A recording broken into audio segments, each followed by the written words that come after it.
Assalamualaikum, bismillahirrahmanirrahim. Salam merah putih, salam damai dan sejahtera untuk kita semua. Sebelumnya saya ucapkan dirgahayu HUT RI, tanah air kita tercinta yang ke-76 tahun. Pada kesempatan kali ini, saya ingin menyampaikan pesan-pesan, keluh kesah para pendahulu, para pendiri bangsa dan negara ini, para leluhur Nusantara. Bismillah atas nama kami. Saya ingin bertanya karena ketidaktahuan dan kebodohan saya ini. Indonesia ini negara berdasarkan hukum atau negara aturan atau negara politik yang dikuasai oleh tikus-tikus politikus. Bagaimana bisa hukum ditegakkan, dilaksanakan sebaik mungkin kalau oknum aparat penegak hukumnya sendiri melanggar hukum? Lantas siapa yang menghukumnya? Bagaimana mungkin semua rakyat bisa mendapatkan keadilan kalau peraturan undang-undang yang dibuat tidak berpihak kepada mereka? Aturan dibuat hanya sesuai kepentingan sekelompok golongan segelintir mereka saja demi mendapatkan keuntungan dari itu, tanpa memperdulikan orang banyak, masyarakat luas, dan rakyat pada umumnya. Mereka sendiri sering melanggar hukum dan tidak patuh kepada aturan.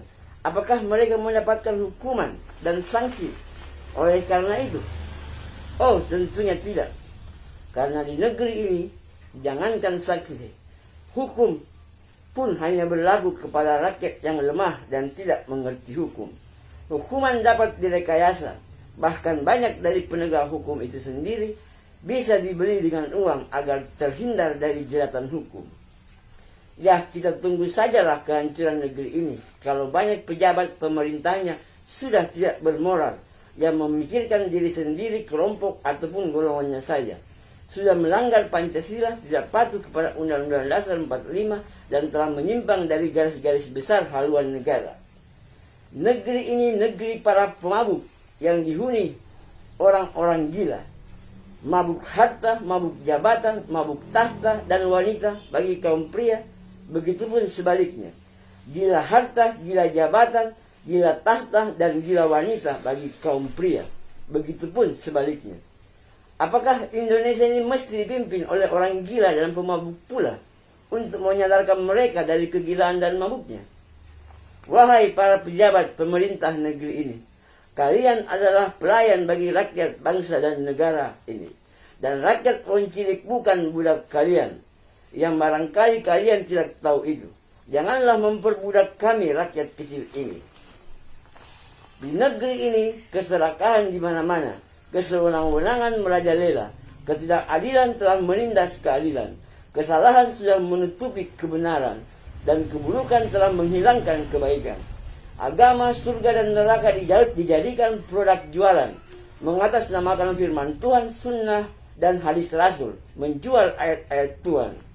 Wahai para penguasa negeri ini, yang merasa berkuasa, yang menyalahgunakan kekuasaannya, yang tidak amanah dengan sumpah dan janjinya, ingat dan ketahuilah, apabila tidak ada perubahan pada negeri ini ke arah yang lebih baik untuk kemajuan, kesejahteraan, kemakmuran seluruh rakyat, masyarakat, bangsa, dan negara saat ini, maka generasi sekarang dan kalianlah yang bertanggung jawab penuh, karena telah mewariskan penjajahan kepada anak cucu kami di masa yang akan datang. Bahkan mungkin di hari esok Indonesia bisa hanya tinggal kenangan, namanya pun akan hilang dari peta dunia. Itu yang akan terjadi akibat ulah kalian. 76 tahun Indonesia merdeka, tetapi hanya merdeka dari penjajahan Belanda dan Jepang saja. Tetapi secara ideologi, ekonomi, hukum, dan agama, Indonesia masih terjajah sampai saat ini, bahkan hingga anak cucu kita, kami, nanti generasi selanjutnya di masa depan. Ini penjajahan alam milenial. Bangsa ini sudah kehilangan jati dirinya, bahkan harga diri pun tak punya lagi, karena sudah dijual demi nafsu duniawi. Negeri ini butuh revolusi moral, bukan hanya revolusi mental. Para pahlawan di masa perjuangan dulu telah mengorbankan harta, nyawa, bahkan segala-galanya demi kemerdekaan Indonesia, tanah air tercinta. Janganlah dinodai kemerdekaan itu dengan mengeruk kekayaan dari negeri ini. Janganlah mengkhianati perjuangan para pahlawan, para pendahulu, dan para pendiri bangsa dan negara ini.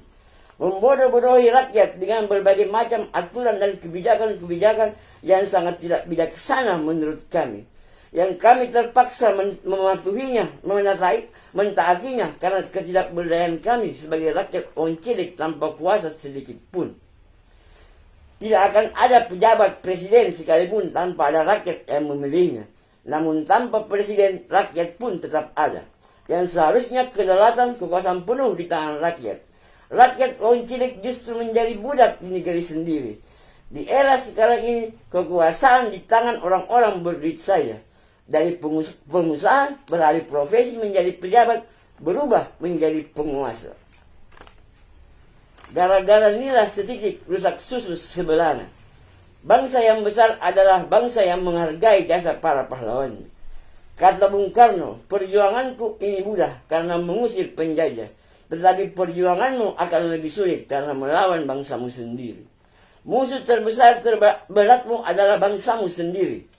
Jangan tanyakan apa yang negara telah berikan kepadamu, tetapi tanyakan pada dirimu apa yang telah kau berikan kepada bangsa dan negaramu. Inilah saatnya yang muda berkarya dan berkreasi.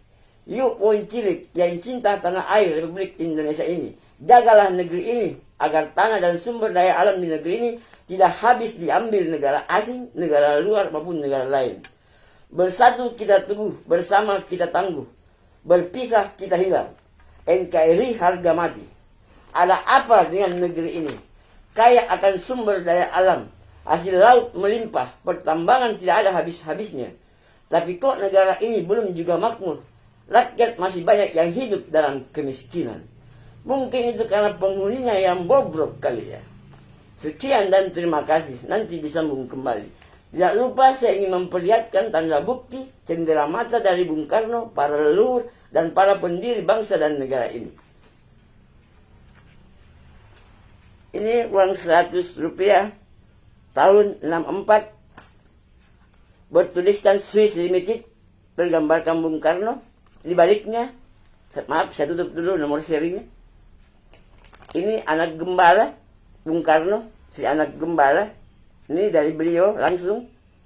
Pemberian dari beliau, tanda bukti, cendera mata.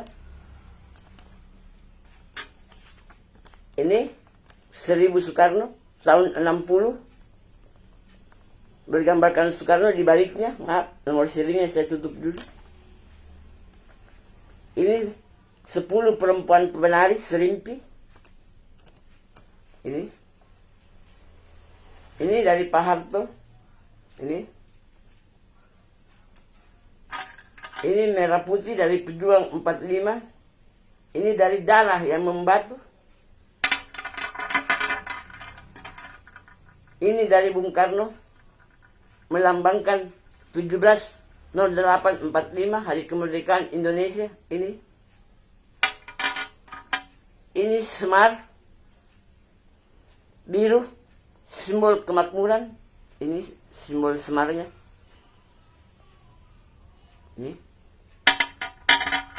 Ini senjata semar.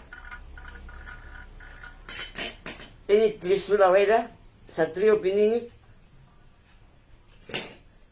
Ini simbol kerajaan Arab, simbol Rasulullah yang bergambarkan pohon. Di bawahnya ada pedang, dua saling bersilangan, yang artinya pohon ini kehidupan. Dan pedang bersilangan itu adalah perdamaian. Pertanyaannya adalah, kok bisa pohon di bawahnya pedang? Di mana-mana itu pohon harus tumbuh dari tanah. Itu tumbuh di tanah, harusnya pohon ini di bawahnya tanah, bukan pedang, bukan besi. Tetapi ingat, bahwa satu-satunya di dunia yang disebut tanah besi adalah Celebes. Yang artinya tanah besi, yang disebut oleh orang Belanda Celebes. Selepasi dalam bahasa Makassarnya. Jadi arti daripada simbol ini adalah menunjuk ke arah Celebes, menunjuk ke tanah Sulawesi Selatan. Bagi yang biasa pernah naik haji, sering ke tanah Arab pasti tahu simbol ini. Ini menunjuk ke Sulawesi Selatan. Oleh karena itu, watak orang Bugis Makassar itu keras dan tegas karena memang tanah kelahirannya adalah tanah besi. Itu. Ini tongkat saya, ini dari bambu. Ini segitiga bolak-balik belah ketupat, ini ada bulu ayamnya dari ayam jantan dari timur. Ini semua dipercayakan di tangan saya. Para leluhur, para pendiri bangsa ini mempercayakan ini kepada saya untuk menjaganya. Itu. Sekian dan terima kasih. Wassalam.